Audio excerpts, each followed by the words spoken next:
After another great year of anime, now it's time to see what winter 2024 brought to the table. And after checking out every new show, I'm very happy to say that it's kinda mid. Well, mid in the sense that we've gotten season after season packed with can't miss anime, and we finally get a lighter one with more easier to skip shows, but with some gems still in there. So I'm gonna go through my favorite winter shows so far, plus a few shoutouts. Maybe if you had a slow start to the year like me, this can help you choose some before spring starts. This is gonna be a quick one, so let's get started.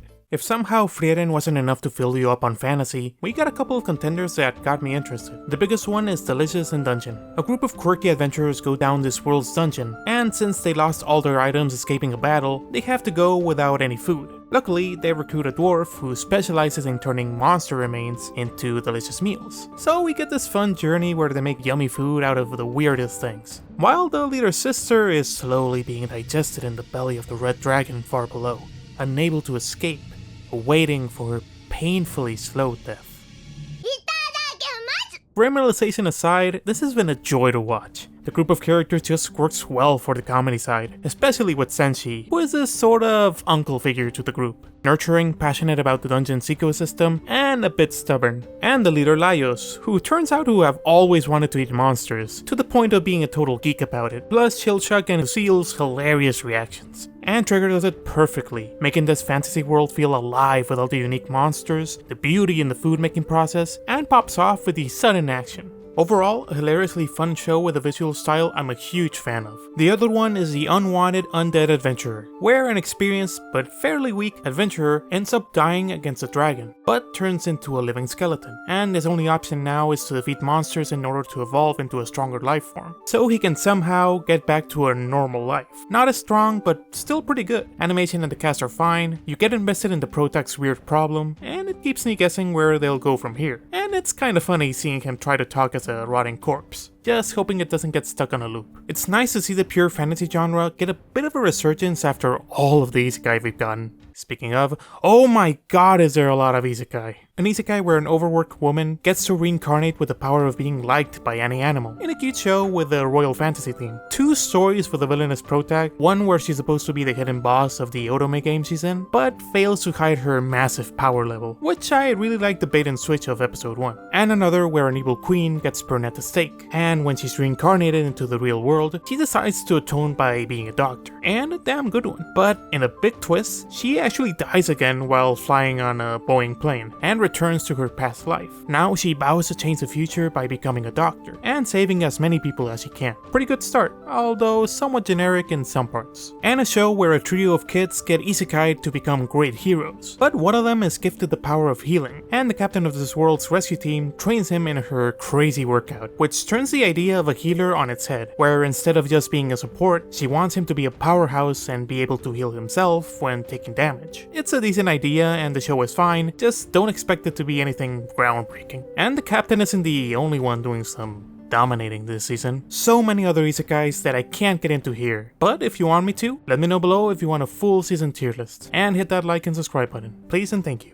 Anyway, the 2 that I've been liking the most actually take a little twist to the usual shtick. The Weakest Tamer involves a little girl who lives in a world where at age 5 you get gifted with a special power and a star rating. She gets the talent of being a tamer, but unfortunately with no stars, which is blasphemy. So, in a really cruel turn of events, she gets kicked out of her home and has to begin her adventure to find a better life, accompanied by a cute but weak slime, and going through trash to find anything that helps her, all while being hunted down. The person from another world isn't a protag, but instead is a voice inside the girl's head, giving her tips and commentary. She's so optimistic, mature and brave that I really want to see her succeed. Visually nice, with a couple of impactful shots that work great. Not a masterpiece, but I've enjoyed it so far. And the other one is Sasaki and Peeps, where the protag is an office worker, but is in need of something to fill the void. So he randomly decides to get a pet bird, and then the bird starts talking. Sup, bitches? And it wants to live a happy life, so they make a deal to help him do so in exchange for power. And then we get the isekai aspect when the bird transports him to another world, where he can make a killing by selling real world stuff, and then indulge themselves since they can warp between worlds easily. But then he saves a girl being attacked by a magic user and is caught up in a group that fight rogue psychics. As you can tell, this show can be a little much, but I've somehow enjoyed it. I like the level of detail they add to the other world, the cool powers, and the main duo. But again, it's gonna depend how they tackle these other magic users, and whatever else they add to the story. It's sort of a coin flip, but I'd recommend you check out the first episode to test the waters. Let's switch things up and move into comedy, which had a few series, like 'Tis Time for Torture Princess, where a badass princess succumbs to the demon army's demands after being tortured with the promise of really nice things, like food and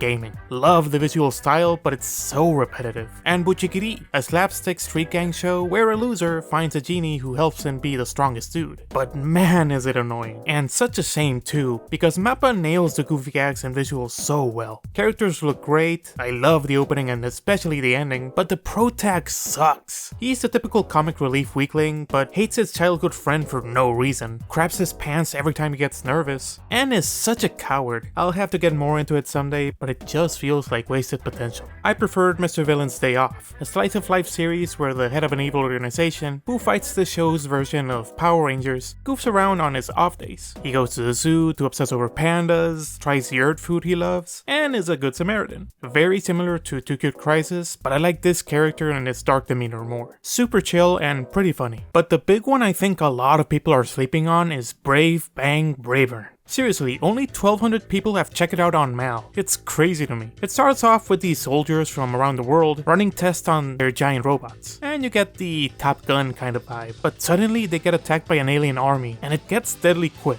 And completely destroying your expectations, this giant Ava-like mecha comes in and begs the Japanese soldier to get inside him and fight to save the day, complete with in-universe theme song. So out of nowhere. But once Bravern comes in and changes the atmosphere, it's a riot. Monologuing, screaming for his pilot to get in him already, and being so homoerotic. But then we get a waterboarding scene out of nowhere. Like, what? It meshes the genre so much that the funny moments just get better each time they interrupt something serious. I've been loving it so far. It's an underappreciated gem that I can't do justice. Just do yourself a favor and check it out. There are a few more that were funny, but that's not their only intention.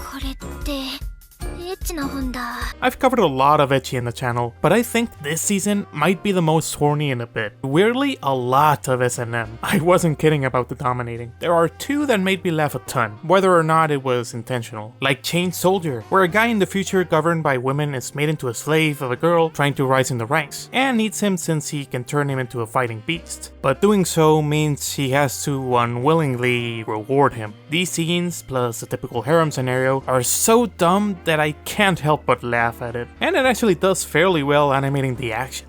The fights, I mean. As an ironic watch, kinda funny. And then we get gushing over magical girls. And oh my god. Take Madoka Magica, but instead of Homura going through crippling depression, we have this obsessed fangirl going through crippling thirst. We even get the Kyubey clone, but he turns her into a villain, and Max has her BDSM enabler. She manages to trap the girls, and they do not hold back. But the great comedic gags and vibe somehow keeps me coming back to watch some more. It's weird, and I've always been vocal about these kinds of shows, but it's just so bonkers. If you want some culture, this definitely has some. Let's go with action I can actually show here. Witch and the Beast is a show where one of the protags is cursed by a witch, and teams up with an organization that deals with magic issues in order to get her revenge. Several cases pop up, kind of like Undead Murder Farce, but I'm not a fan of the MC, with her one-dimensional pissed off behavior. The concepts are cool, and it can go hard with the dark mood and twist, but there isn't a great hook yet. And again, the main girl is a little unbearable. No promises. One I'd recommend, and the most talked about, is Solo Leveling.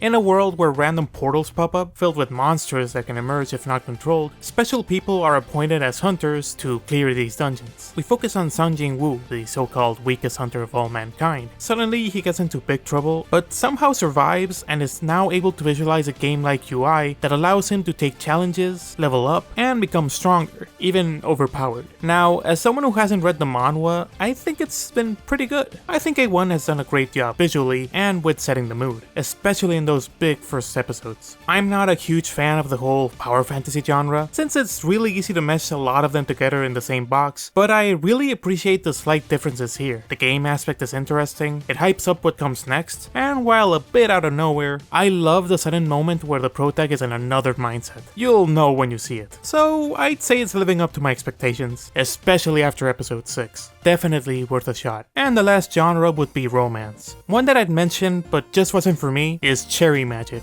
And yes, you're reading the title correctly. A 30-year-old virgin randomly gets the power to read minds because of being a virgin. I knew it coming handy. And when he randomly holds his coworker, he discovers he's down bad for him. So he goes through a crisis of how to avoid all this. Or not, since his coworker does not waste any time showing his intentions, and just gets the protag all worked up and confused. A hilarious concept that can feel a bit iffy, since the guy can be a little forward, but I can see BL fans enjoying it. I'm not the target audience, but if you are, maybe it's up your alley. One that really caught my attention is 7th Time Loop. One more story with a villainess, where her royal engagement gets called off and gets disowned. But she's able to somehow rebuild her life and live happily, until she gets caught up in a war and dies. But she actually time travels back to the moment of her dishonor. Since she now knows what to do, she goes for a different passion and lives it through, till she dies from war again. And rinse and repeat until she's back for the 7th time. But now she's caught up with a prince who has fallen for her, and coincidentally was the one who killed her in her last run. The idea of her living this loop 7 times is hilarious, but I love her character, having been a merchant, a knight, an herbalist, a maid, and using these skills to her advantage is so cool. She's spunky, outspoken, and very smart. You can really feel the development she's had, so I'm very interested in how the story will unfold with all this context we've been given. Very fun so far. And the last one, which I've fallen for, is A Sign of Affection. Our main girl Yuki suffers from a hearing impairment, but regardless, she's able to live a pretty normal life in university thanks to her nice friends and her intoxicating love for this new world. Suddenly, she meets Tsuomi, a tall guy who randomly helps her out, but his willingness to learn sign language and be a part of Yuki's life has her feeling butterflies. And I don't blame her, cause this dude is so sly. I love this dynamic and this show. Yuki is very charming and intensely cute. Her funny reactions and energy really remind me of Skip and Loafer. I love how open this world is towards her, and how dynamic the scenes are, constantly changing up how she communicates, whether through SMS, writing, lip reading, or some great sign language. Very nice to see them animated so well, plus the quirky visuals and relaxing color palette just seal it for me. And while the vibe is wholesome, there are some signs of potential drama, so I'm all for this show right now. A must watch for this genre.